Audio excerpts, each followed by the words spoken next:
मित्रांनो, सध्याची सर्वात मोठी अपडेट पुढे येऊ लागली आहे। थेट भाजपच्या गोटातून भाजपच्या प्रदेशाध्यक्षांना बसलाय सर्वात मोठा झटका। भर कार्यक्रमातून दिलंय लोकांनी हकलून। उद्धव ठाकरेंच्या नावाचा जयजयकार करत ठाकरेंच्या विरोधात भाजपने प्लॅन केला आणि हा निकाल दिला म्हणत जनतेने बावनकुळेंना लावले अक्षरशः पळून। या व्हिडिओची संपूर्ण महाराष्ट्रासह देशभरात चर्चा। भाजपचा अध्यक्ष अशा रीतीने पळून गेला। मित्रांनो, बघूया नेमका काय होतोय व्हिडिओ व्हायरल।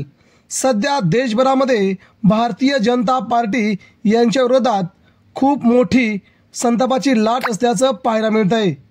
याच कार्यक्रमातून सध्या बावनकुळेंना हकलून दिलंय आणि जणू काही त्यांची लायकीच दाखवली असं लोकांचं म्हणणं या ठिकाणी पाहायला मिळतंय।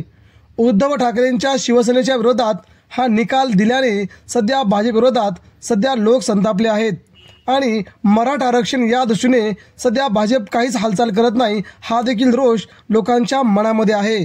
याचंच एक प्रचित म्हणून सध्या या व्हिडिओमध्ये आपण पाहताय की बावनकुळेंना व्यासपीठावर देखील येऊ दिलं नाही, तिथूनच त्यांना माघारी लावलं। सगळे लोक गोंधळ घालत होते। मित्रांनो, यावरून सध्या बावनकुळे असो किंवा देवेंद्र फडणवीस असो, या सर्वांना सध्या महाराष्ट्रामध्ये फिरणं मुश्किल झालंय। यामुळेच आता पुढील काही दिवस महाराष्ट्रात मराठा आरक्षण प्रश्न गंभीर